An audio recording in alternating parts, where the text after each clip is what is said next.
Bwana Yesu asifiwe. Haleluya kanisa. Kwa majina ninaitwa mchungaji Atufena Mbembati. Natoka jimbo la Makambako, usharika wa Saja. Nipo hapa kwenye jimbo la Chunya, mtaa wa Kiwanja kwa ajili ya semina maalum.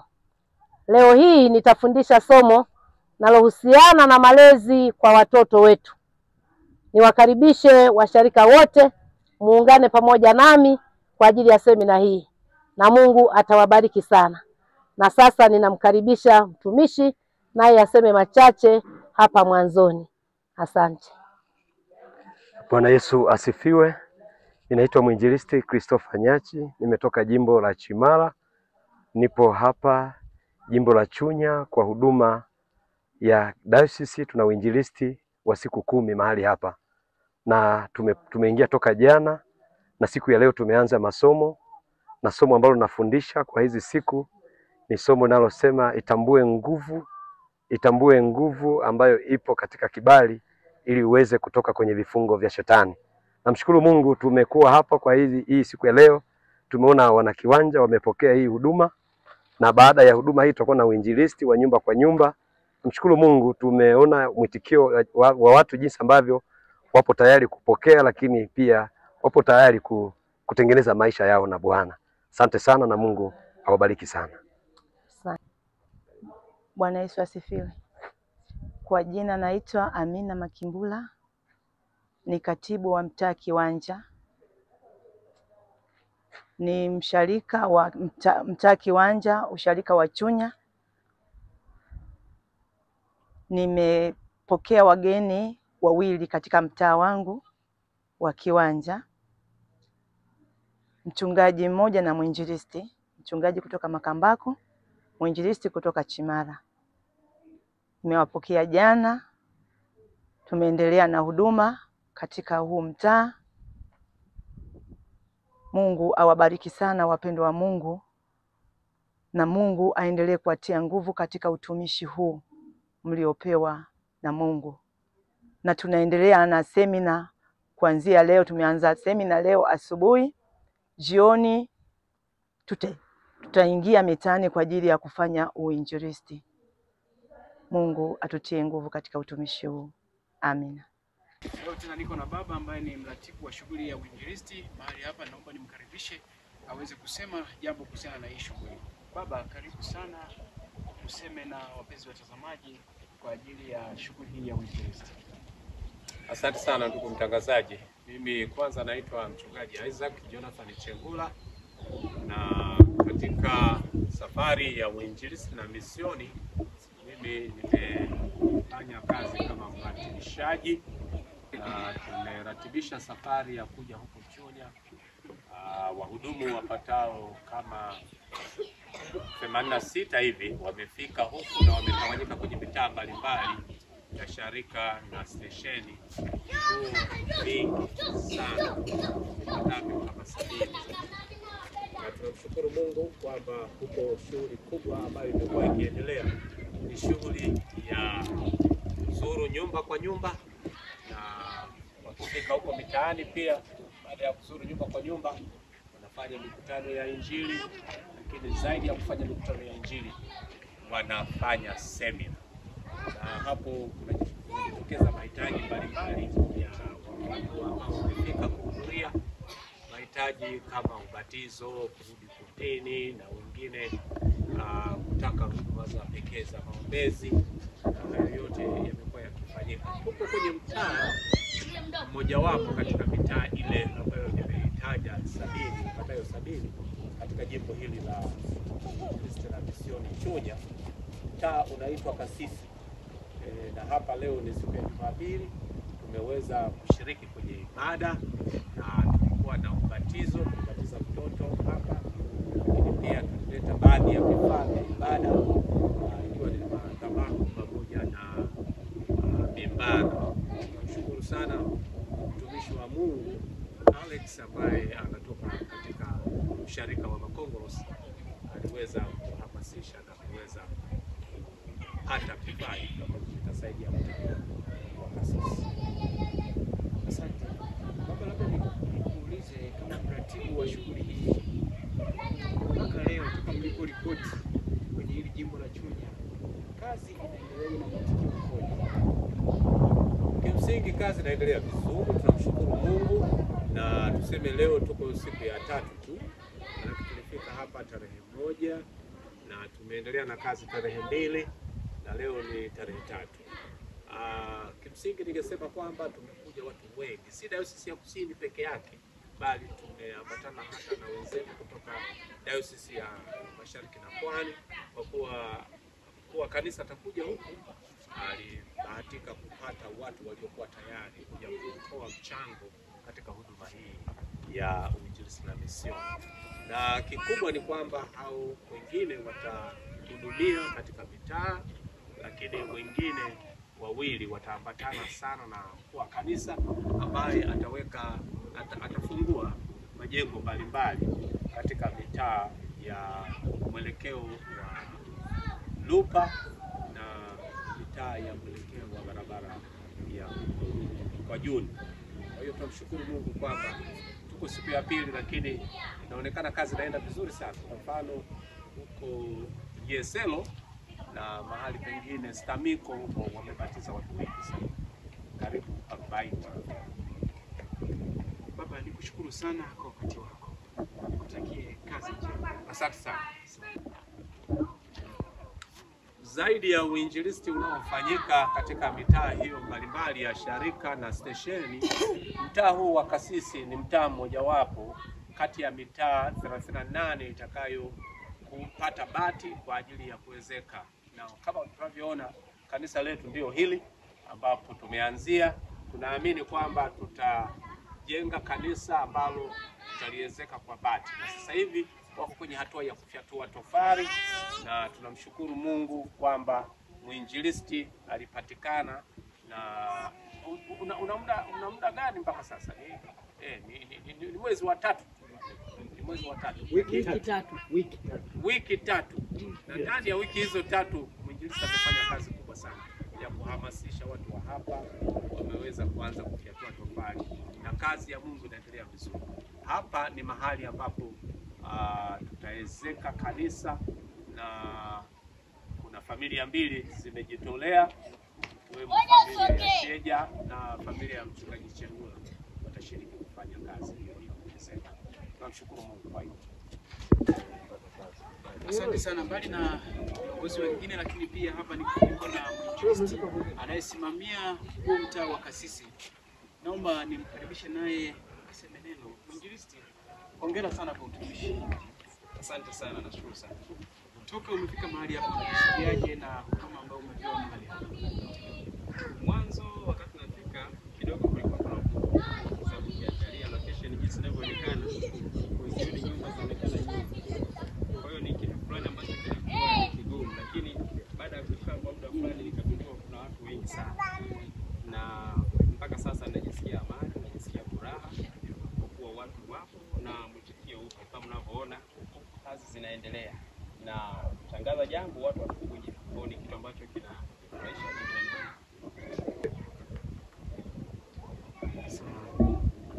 kijana na sijajua unatokea wapi kabisa. Naomba utuambie unatokea wapi, kwa ni kijana kama ukakubali kuja katika mazingira haya kufanya huduma. Asante sana. Mimi kwanza kwa majina naitwa Thomas Yori Mushi. Mimi ninatokea jimbo la Ilembula, usharika wa Mabegu. Kwa habari ya huduma, nafikiri Mungu anao watu wake, na tunaweza tukahangaika kutafuta watumishi, lakini kwa sababu jicho la Mungu lipo linaona kila mahali, basi inaweza kusema kwamba Mungu katika kuangalia aliniona huko nilikokuwa, akaamua kuniita kufika mahali hapa.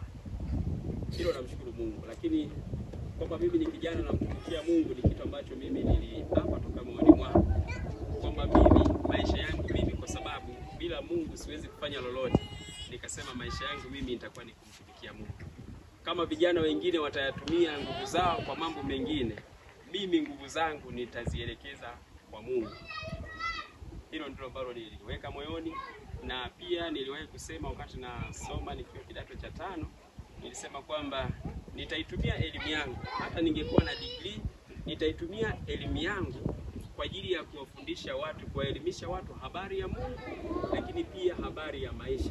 Ninashukuru Mungu kwamba hili linatokea na nipo hapa ninawaelimisha watu habari ya Mungu, lakini ninatarajia baada ya muda fulani kwa neema ya Mungu, kwa sababu Wakristo wa mahali hapa walio wengi asilimia kubwa hawajasoma. Kwa sababu huwezi kumfundisha mtu mwambie tufungue kitabu fulani hajasoma. Kwa nina mpango pia kwa neema ya Mungu tuanzishe darasa hapa la watu wazima wajifunze kusoma na kuandika, ili unapofungua Biblia, unaposema fungueni Biblia kitabu fulani, awe anajua kusoma. Asante sana. Hakika vijana tuna jambo la kujifunza kwa mwinjilisti wa Kasisi, na wanakasisi kaleni sana kwa sababu mmepata mwinjilisti. Lakini mwinjilisti, naomba useme neno kuhusu jambo lililotokea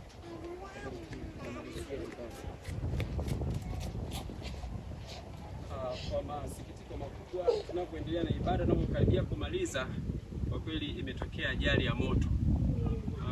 Binafsi nimeumia sana kwa sababu moto huu umetokea kwa moja kati ya nyumba za Wakristo wetu au Mkristo wangu hapa. Kwa kimsingi imeniumiza na nimepata shida sana, lakini tunaamini Mungu yupo, yeye ana makusudi yake. Kila kitu kitaenda sawa, tutaendelea kumtia moyo, lakini pia nitoe wito kwa Wakristo ambao tuko hapa, tuone namna ya kumfariji mwenzetu, namna ya kumtia moyo ili kwamba asijisikie upweke. Asante sana mwinjilisti kwa wakati wako. Mungu azidi kukupa nguvu katika kufanya kazi. Asante sana. Asante. Pia tuko na mmoja wa wahudumu ambaye ni mchungaji ambao wameletwa mahali hapa katika jimbo hili la Chunya, na yeye yuko mahali hapa kwenye mtaa wa Kasisi. Mama, Bwana Yesu asifiwe. Amina. Unajisikiaje? Naomba ujitambulishe, useme pamoja na sisi kuhusiana na huduma ambayo unaendelea nayo. Asante sana. Ninaitwa mchungaji Enelika Chungu, ninatoka jimbo la Chimara, usharika wa Chimara, Dayosisi ya Kusini. Namshukuru Mungu kwa ajili ya mpango huu wa Baba Askofu kuja kufanya uinjilisti katika mitaa ya misioni jimbo la Chunya. Sisi tumefika tangu juzi pale usharikani Makongolosi au makao makuu ya jimbo, lakini jana tumepewa neema ya kufika kwenye kituo hiki cha Kasisi kwa ajili ya kazi ya uinjilisti. Tunamshukuru sana Mungu kwamba mitaa yote tuliokuwa tunapita au nyumba zote tulikuwa tunapita tumekuwa tukipokelewa na wenyeji wetu, wanatusikiliza na walikuwa wanaahidi sana kufika kwenye ibada, na ndio maana mnaona matokeo ya namna hii. Na zaidi sana tumeshirikiana pamoja na wapendwa wenzetu ambao wanaabudu kanisa la EAGT. Tumeshirikiana nao vizuri tangu siku ya jana. Baada ya kutoka kwenye uinjilisti, tulikuwa na semina mahali hapa, lakini kulikuwa na watu wengi ambao waliletwa kwa ajili ya maombezi. Tunamshukuru Mungu alifanya huduma kwa njia yetu sisi. Na leo tumekuwa na ibada nzuri kabisa tukiwa tumeshirikiana pamoja na hao ndugu zetu. Tunamshukuru Mungu kwamba tumemaliza salama, na mwishoni mwa ibada ndugu yetu Alexi kutoka pale Makongolosi amekuwa na wito kwa washarika kwa ajili ya kukarabati kanisa letu, na tumepata kiasi cha shilingi 110,000 ndani ya ibada kwa ajili ya huduma hiyo ya ukarabati wa kanisa. Tunamshukuru sana Mungu kwa ajili ya huduma hiyo, lakini tunawashukuru washarika kwa ujumla wake namna walivyojitolea. Kwamba nimefurahi au nimekasirika, mimi nimefurahi sana kuwepo huko, kwa sababu tangu ninazaliwa sijawahi kuona, kwanza sijawahi kusikia kwamba kuna mji unaitwa Kasisi. Kwa hiyo nilikuwa ninatazamia sana, nilipoambiwa nitafika Makongolosi, alafu nimefika Makongolosi ninaenda Kasisi, nimejisikia raha kwamba kumbe ninaongezewa nini? Ninaongezewa historia ya maisha. Kwenye huduma yangu kuna kitu fulani kikubwa sana kimeongezeka. Namshukuru Baba Askofu kwa mpango huu, lakini tunawashukuru wenyeji wetu kutoka pale usharika wa Makongolosi na jimbo kwa ujumla, jimbo la Chunya. Tunawashukuru wenyeji wetu wa Kasisi namna walivyotupokea na namna tulivyoshirikiana nao. Mpango ni mzuri na tunaendelea vizuri. Tunatazamia kesho kuhitimisha uinjilisti na kwenda kwenye mitaa mingine ya usharika wa Makongolosi. Asante sana. Asante sana mama mchungaji Chungu. Ndiyo. Mungu akubariki sana na akutie nguvu. Amen. Asante sana, Mungu awabariki. Asante sana. Tumesikia mara kadhaa watu wanamtaja Alexi. Sasa mahali hapa niko na Alexi mwenyewe ambaye kiufupi amepewa ulezi wa huu mtaa.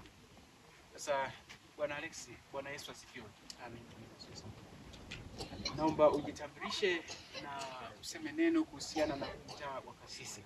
Karibu. Binafsi namshukuru Mungu kwa kupewa nafasi hii. Kwa majina yangu naitwa Alex Robert Kapuki, natokea usharika wa Makongros. Jukumu hili nimepewa ni zito, lakini kwa uwezo wa Mungu naona kabisa nitakwenda kufanikiwa mpaka kufikia hatua ambayo tumefikia ndani ya hizi wiki 3 toka ni ufahamu usharika wa Kasisi. Mtaa wa Kasisi kuna mabadiliko makubwa sana ambayo yameonekana mpaka sasa, kama ulivyosikia toka awali wenzangu wakati wanahojiwa hapa, Alex. Leo mimi ni mara ya 3 kufika mahali hapa, lakini kwa majukumu ambayo nimepewa kwa namna moja ama nyingine, kwa kushirikiana na Kristi na kuamini kwa ujumla, tumefikia hatua nzuri.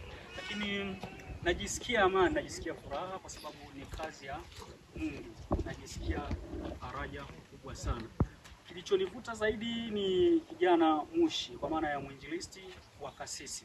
Ni kijana mdogo sana, ana elimu yake, lakini pamoja na hilo hajajali chochote. Ameweza kukubaliana na wito wa Mungu na kuja kutumika mtaa wa Kasisi.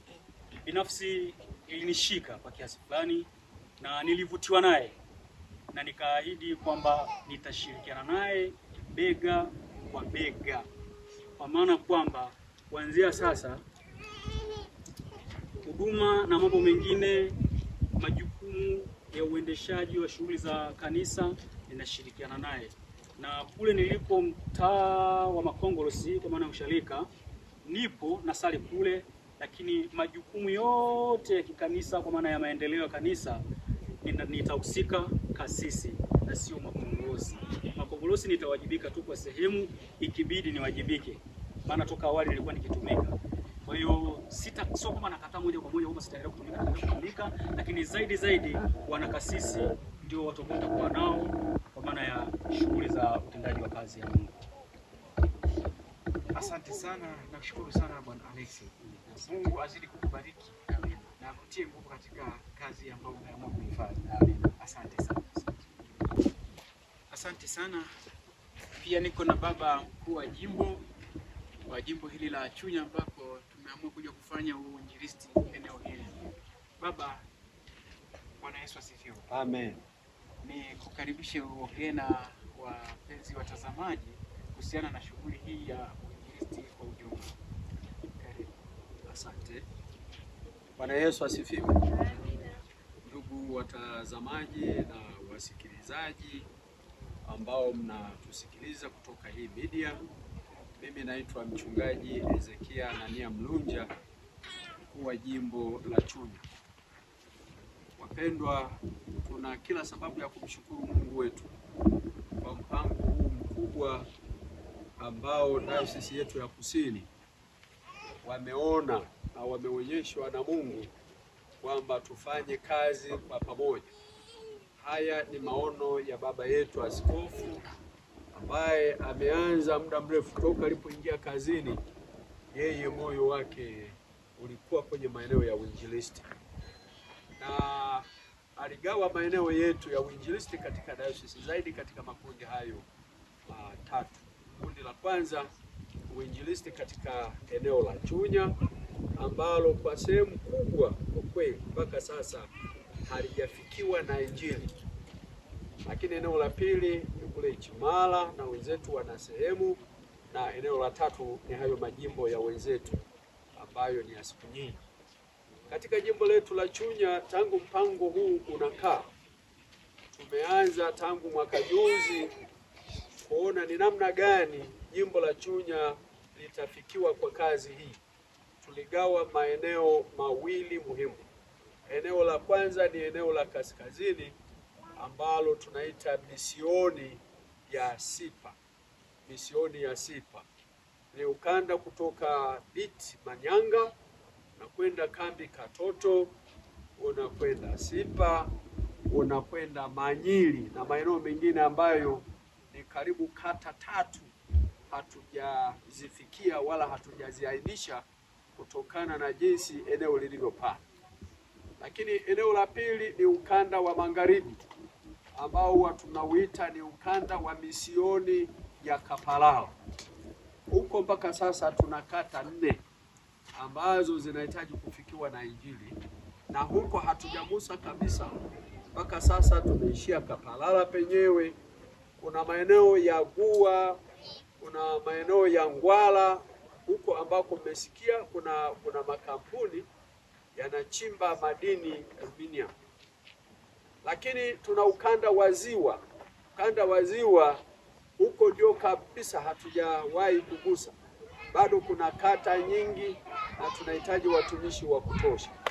Kwa sasa kwa mpango huu wa Baba Askofu wa kushirikisha dayosisi yote na majimbo yake kuja kufanya kazi katika jimbo hili, kweli wameamua kuja Chunya kwa nguvu zote.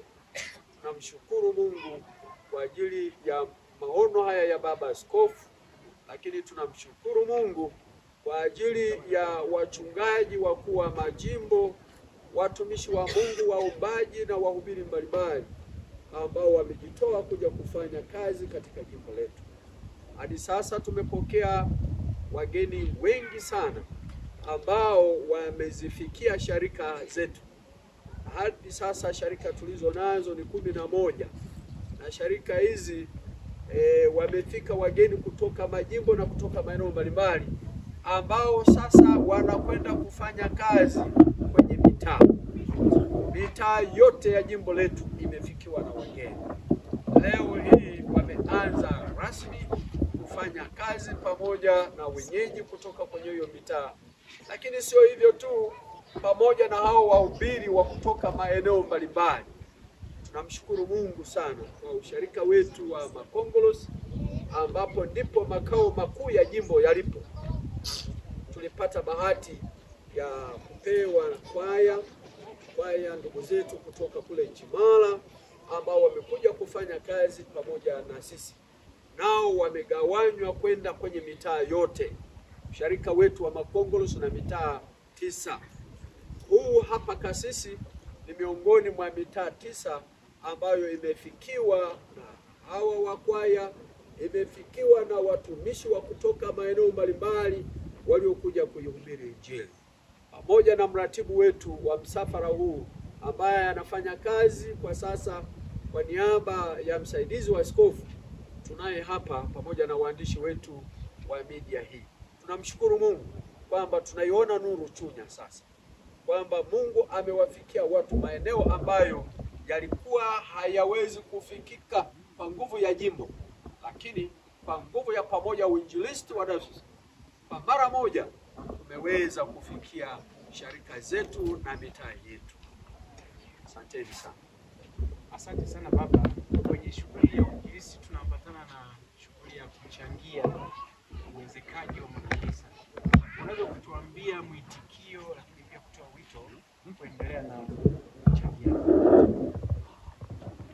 Ndugu zangu wasikilizaji na watazamaji, eneo letu hili la misioni ni misioni kweli kama mnavyoona mazingira haya yanayoonekana hapa, lakini kuna ya zaidi kuliko hii. Kuna maeneo mengine makanisa tutaiona, wenzetu watakaorusha kwenye media, yameezekwa kwa nyasi, kuta ni za nyasi, paa ni la nyasi, lakini wapo watu wa Mungu wanaoliitia jina la Bwana mahali hapo. Mpango huu wa kuchangia uwezekaji wa makanisa ya jimbo la Chunya hasa katika maeneo ya misioni, kweli tunamshukuru Mungu kwa wale wote ambao walianza na wanaendelea kuchangia. Bado haja ni kubwa mno, pamoja na mwitikio tunaoona kwa hamasa ya Baba Askofu pamoja na waandamizi wake ambao wanaendelea kuhamasisha jambo hili. Tunaona kweli ni kubwa. Wapo wanaochangia watu binafsi kama hapa Kasisi, kanisa hili hapa, ratibu wetu anayeratibu shughuli hizi, bahati nzuri amekuja kuona yeye mwenyewe pamoja na familia yake na rafiki yake moja, wao ndio wanachangia bati za kuezeka kanisa litakalojengwa hapa Kasisi. Hizo ni familia mbili tu, lakini wapo wengine wamejitoa kwa mtu mmoja kwamba atawezeka kanisa fulani. Wito wangu mimi ni kweli kabisa, hatuwezi kuelewa kwa urahisi na kwa haraka kwamba hali iliyopo katika eneo hili la ukanda wa Chunya na ukanda wa wilaya ya Songwe, injili bado haijafikiwa na watu wengi hawamjui Mungu. Cha kwanza, tunawapa ushuhuda habari ya Mungu, Yesu anayeokoa, na baada ya hapo wengi wanauliza huyo Yesu yuko wapi, anaishi wapi? Wanatarajia saa zingine waone pengine kibanda fulani kimesimama, ambacho hapo ndipo wanaonyesha Yesu tunayemtangaza yuko hapa. Kiwaambia habari za michango, walio wengi hawaelewi. Kwanza hawaelewi kabisa. Wao wanachojua wapate mahali ambapo wanaweza kumsikia huyo Yesu unayemsema. Kwa hiyo kwa kazi hii ya uchangiaji inayoendelea tena kwa kasi kubwa, ninaleta wito wangu kwamba Wakristo mahali popote mlipo, na hata wasio Wakristo, kama ni marafiki zetu, watuunge mkono. Kazi ni ya Mungu, si ya mtu mmoja, wala baba askofu hataweza peke yake. Lakini tukiungana sisi Wakristo na wasio Wakristo kujenga nyumba ya Bwana, hao wasio Wakristo kesho Mungu atawatembelea, watakuja kuabudu kwenye hizo nyumba ambazo leo kwa umoja wetu kama dayosisi na kazi ya uinjilisti tunazifanya. Ashukuriwe Mungu kwamba watu wa Mungu wanalipokea sana jambo. Asante sana baba, Mungu azidi kukutia nguvu. Amen. Kutenda kazi ya Mungu. Amen. Asante sana. Asante. Pia tuko na mama mwingine, naomba nimkaribishe ajitambulishe, lakini pia aseme machache kuhusiana na huduma hii ya uinjilisti katika hili eneo la Kasisi. Mama, Bwana Yesu asifiwe. Amina. Karibu sana, ujitambulishe na useme mawili matatu kuhusiana na huduma hii ya uinjilisti hapa Kasisi. Mimi kwa majina naitwa Pili Mbukwa, ni mwenyeji wa Kasisi hii. Nasema asante kwa kutukumbuka Kasisi yetu hii. Nafikiri tutazidi kuongezeka, kama tulikuwa wawili tutazidi kuwa watano. Mungu awabariki sana ambao mmetutembelea. Awatie nguvu. Asante sana, Mungu akubariki pia. Amina. Jambo zuri na la kufurahisha sana katikati ya shughuli ya uinjilisti mahali hapa, katikati ya ibada ya siku ya leo ya Jumapili, tulishirikiana na mchungaji wa kanisa la EAGT. Ninaomba nimkaribishe ajitambulishe kwenu, lakini aseme pia anajisikiaje na hii huduma ambayo tumeileta mahali hapa. Karibu mama. Amina. Bwana Yesu asifiwe. Basi mimi kwa jina naitwa Petrolina Isaki. Basi nashukuru sana huyu Mungu, kwa maana tumeomba sana Mungu ili kanisa letu lifunguke hapa jirani. Tukamwomba Mungu, Mungu akajibu maombi yetu, ni jambo la kumshukuru Mungu. Basi tunashukuru wageni mliokuja kututembelea katika mtaa wetu wa hapa Kasisi, ni jambo la kumshukuru Mungu. Mungu amewaongoza, amewatia nguvu na akawafikisha hapa. Hilo ndio jambo la kumshukuru Mungu. Basi nikifika hapa sitaendelea sana. Waliotutembelea, Mungu awabariki, Mungu awatie nguvu katika kazi ya Bwana. Tuendelee vizuri katika kazi ya Mungu. Asante sana. Mungu akubariki. Asante sana. Niko na mmoja wa washirika ambao wanasali mahali hapa mtaa wa Kasisi. Baba, Bwana Yesu asifiwe. Mnajisikiaje kusali mahali hapa, lakini pia kupokea wageni kwa ajili ya huduma hii ya uinjilisti ambayo imeletwa na kanisa la Kiinjili la Kilutheri Tanzania? Najisikia vizuri. Najisikia vizuri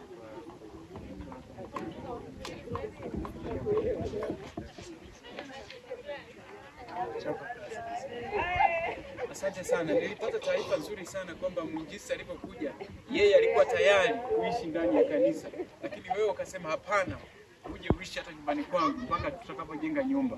Kwa nini ulifanya kitu kama hicho? Niliona sio vizuri mwinjilisti kukaa hapa kanisani peke yake. Nikamwambia mke wangu hivi, aje nyumbani kwetu aishi hapo mpaka tutakapojenga nyumba yake. Asante. Mungu akubariki sana katika hilo. Kuna wito wowote kwenye kanisa ambalo limetuma hawa watumishi kuja mahali hapa? Kuna ombi lingine kwamba warudi tena vyote vile? Ni vizuri sana kuwatembelea Wakristo kama hawa. Okay, sawa. Na mwitikio wa mahali hapa kwenye hii huduma ukoje? Liko vizuri, wakiniambia mchango hapa na mtoa kazi zote hapa na shirikiana na mwinjilisti hapa tunafanya. Asante sana. Mungu akubariki sana na watie nguvu kwa kweli. Asante. Asante sana. Pia niko na kiongozi wa kwaya ambayo imekuja mahali hapa kwa ajili ya huduma hii ya uinjilisti. Bwana Yesu asifiwe. Jina langu naitwa Nasolile Angelile Mwaisongo, nasali mtaa wa Makongorosi, usharika wa Makongorosi. Ni mratibu wa maombi katika kwenye kwaya ya Faraja Makongorosi. Ulijisikiaje kufika mahali hapa au kuteuliwa kuja kuhudumu mahali hapa? Sisi kwa sababu ni jeshi kubwa, inabidi tulijipanga na sisi kikweli kweli kuja katika mtaa wa Kasisi ili tuhudumu, tuwe pamoja nao hawa wa Kasisi, na kweli wana moyo wa wito katika kwenye huduma ya Mungu. Asante sana. Mungu awabariki sana kwenye huduma hii ya kweli. Amina. Asante. Bwana Yesu asifiwe tena. Kama mnavyoona tumefika kwenye mtaa mwingine, mtaa wa Miomboni hapa usharika wa Makongorosi, katikati ya shughuli hizi za uinjilisti. Kwa mara nyingine, kama mnavyoona ni kanisa la mtaa huu.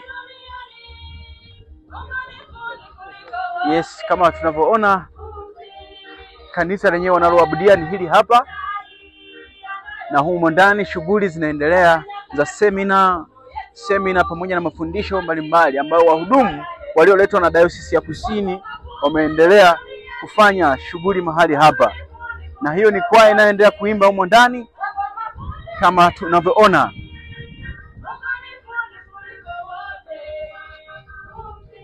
Fuatana nasi katikati ya mahojiano mbalimbali mahali hapa.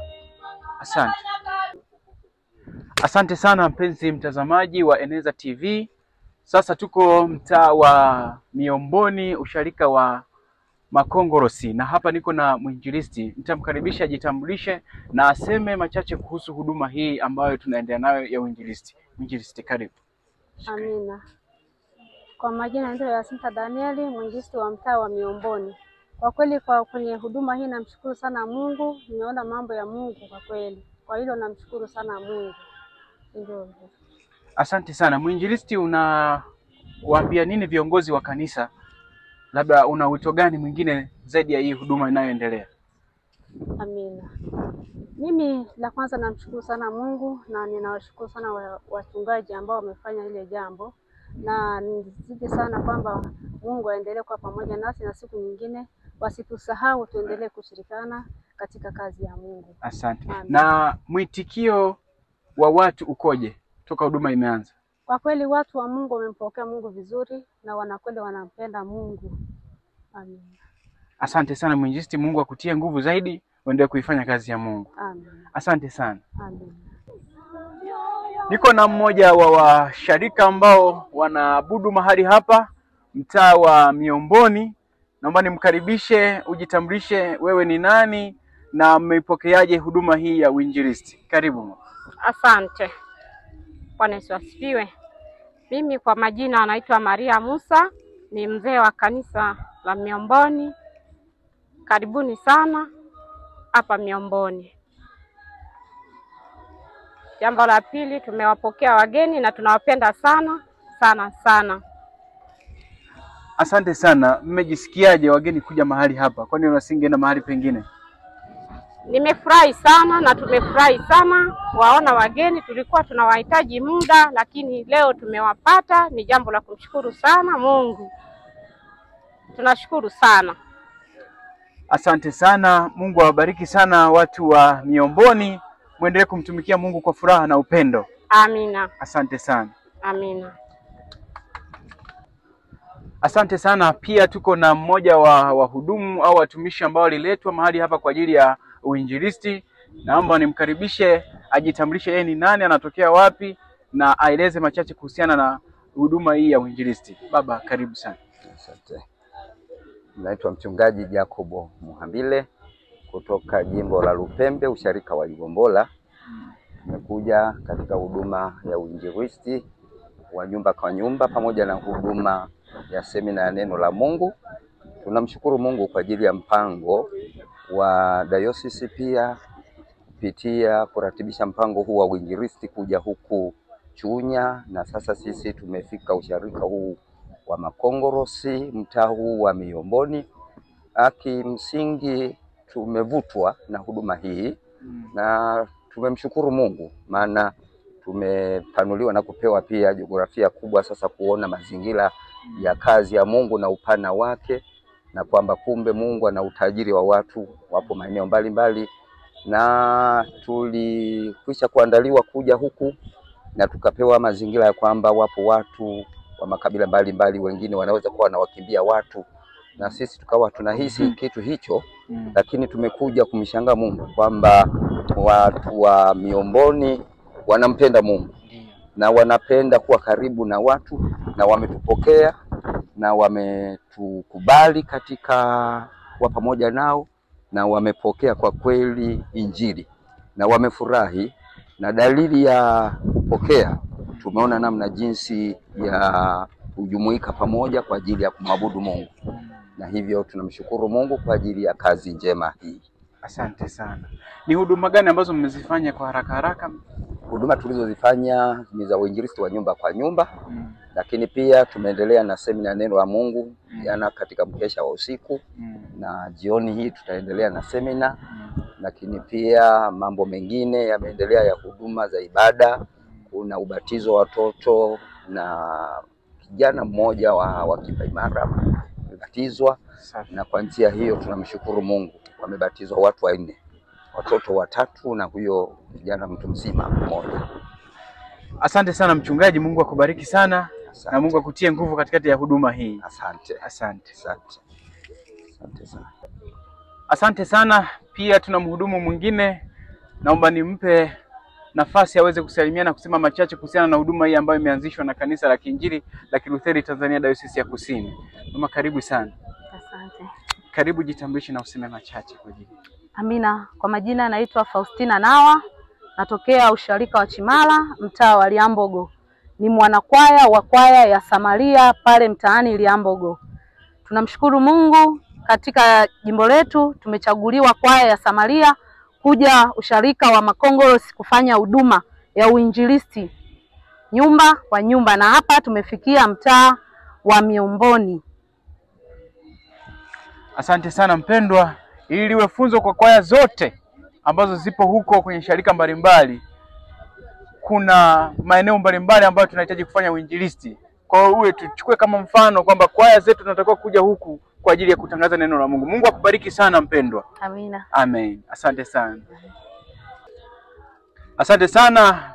Lakini pia tupo na mwana praise kutokea usharikani, yani usharika wa Makongorosi, yuko mahali hapa mtaa wa Miomboni kwa ajili ya huduma hii. Nimkaribisha ajitambulishe na aseme jambo kuhusiana na kazi hii ya uinjilisti. Karibu sana.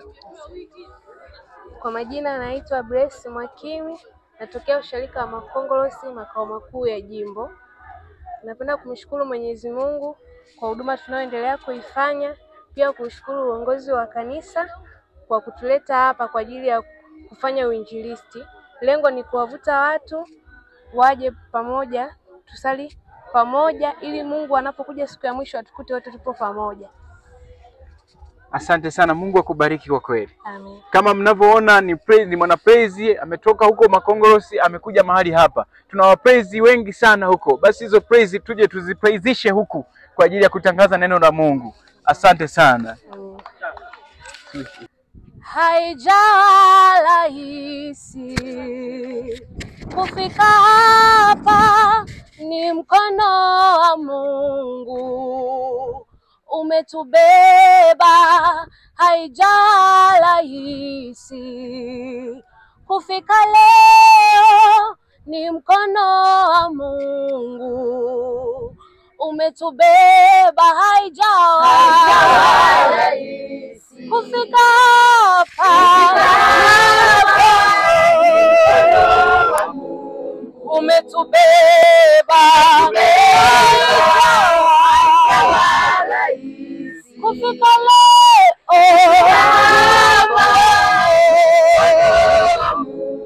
umetubeba,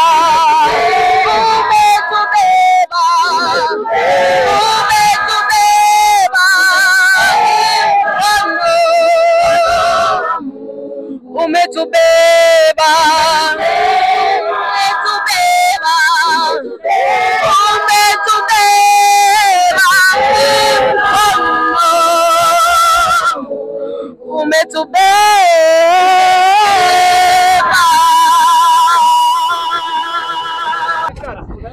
Eneza TV, we are the right. Mpenzi mtazamaji wa Eneza TV, tuko mtaa wa Malangamilo, kama mnavyoona kanisa ambalo wanaabudia mahali hapa katikati ya mpango huu wa uinjilisti ulioanzishwa na kanisa la Kiinjili la Kilutheri Tanzania Dayosisi ya Kusini. Ninaomba nikupeleke eneo ambalo wanajenga kanisa jipya kwa ajili ya kuabudia. Labda tunaweza tukapata mawili matatu kutoka kwa mkuu wa jimbo. Kama mnavyoona hapa ndio msingi wa kanisa ambalo tunajiandaa kwa ajili ya ujenzi kati ya yale makanisa 38 ambayo tuna mpango wa kukamilisha na kuwezeka kabisa, na hili ni mojawapo. Unaona huo msingi wote ni kwa ajili ya ujenzi wa hili kanisa jipya. Ninaomba nizungumze na baba mkuu wa jimbo aseme kwa ufupi kulingana na mchakato wa ujenzi wa kanisa jipya. Tuendelee.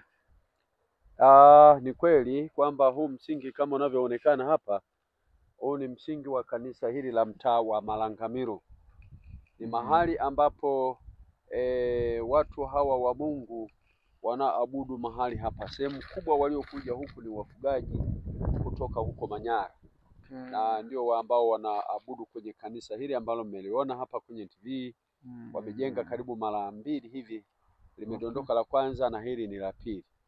Sasa mnavyoona msingi na hizo tofali ambazo zinaonekana ni kazi ya mikono ambayo imefanyika na wana usharika wa Makongolosi kwa namna ya kuwekeana zamu ya ufyatuaji wa tofali. Tukiwa na jambo kila mwaka tunakuwa na mkutano wa Injili.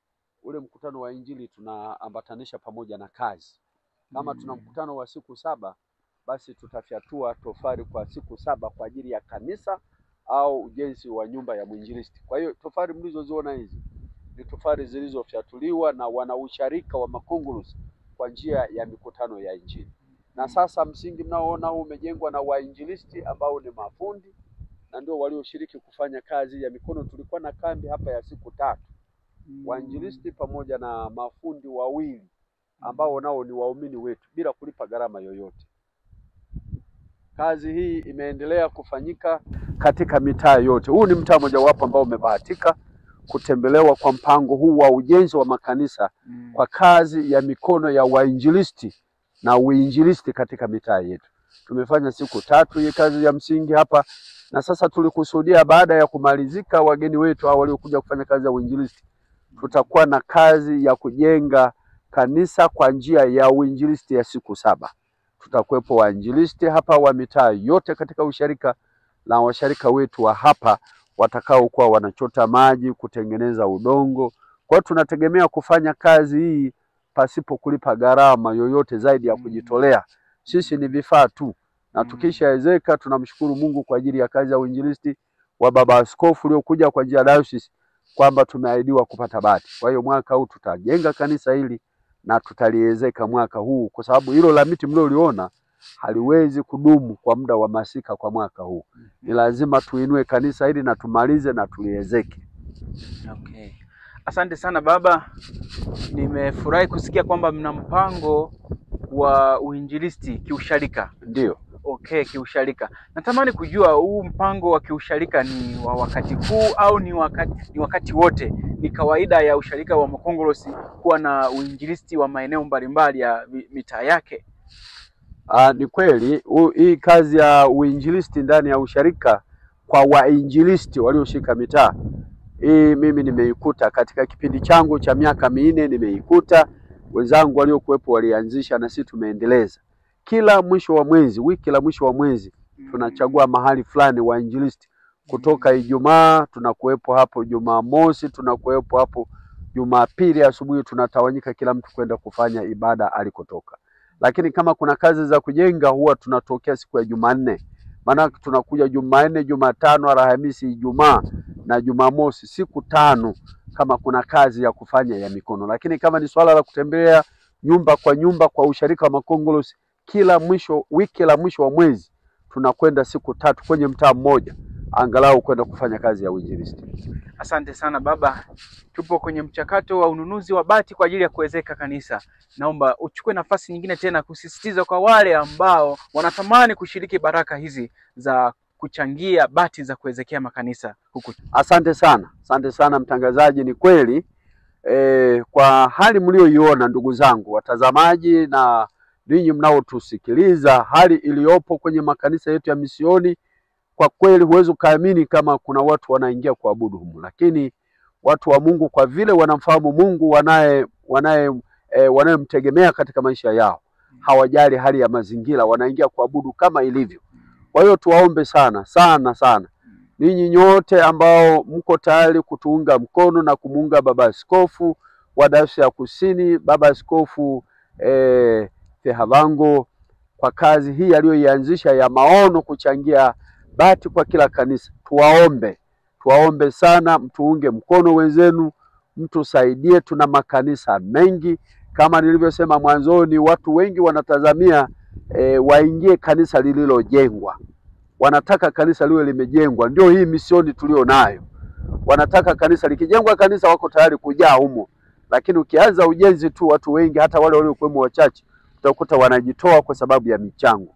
Kwa hiyo tuwaombe sana ninyi nyote mnaotuunga mkono na ambao pengine bado hamjatuunga mkono, mtusaidie michango yenu.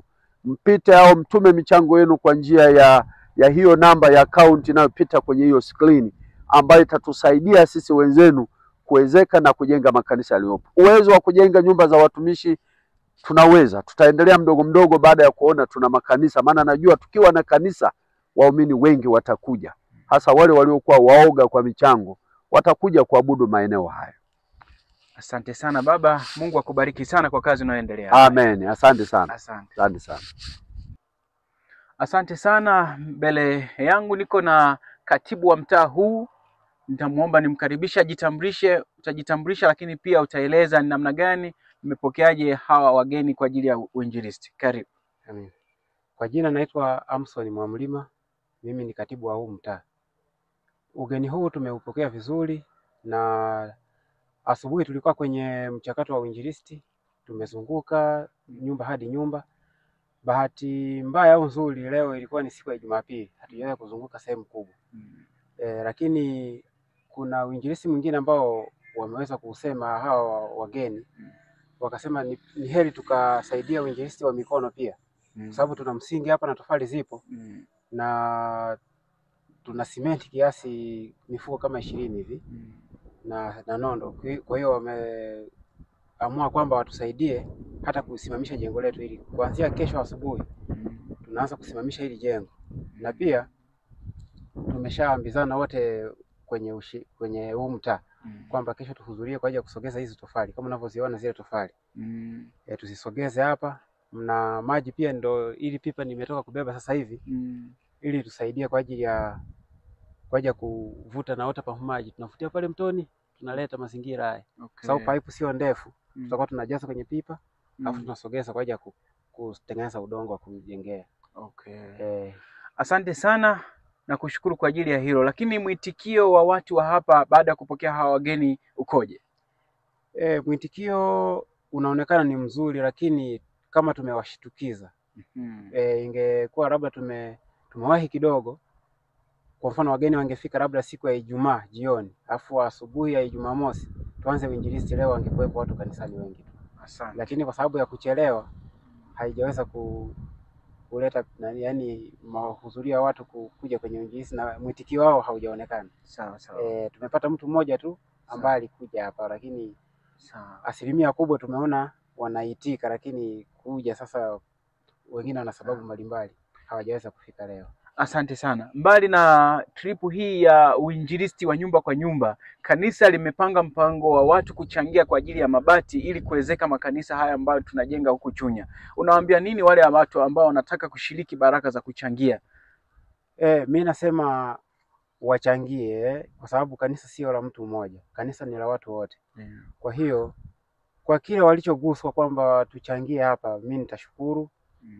Tutashukuru kwa ujumla watu wote wa hapa, kwa sababu kama unavyoona kanisa letu lile muda wote linaweza ikadondoka. Kwa hiyo watu support ili kusudi tuweze na sisi tukawa na kanisa ambalo na sisi linaeleweka angalau, na watu wakawa wanaliona kwamba kuna kanisa pale. Hata uinjilisti pia utakuwa ni rahisi sana, kwa sababu atakuwa anaona sehemu ya kwenda kuabudia.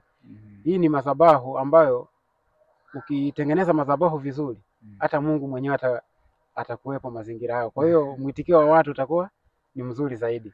Kwa hiyo hicho ndio kitu ambacho ni changamoto kwa upande wa huku kwetu, kwa sababu ukitangaza mara nyingi mchango, kuna watu baadhi huwa anaanza kulega kuja kanisani, anaanza kuona ile kanisa lina michango mingi, bora mimi nijengue tu nikae pembeni.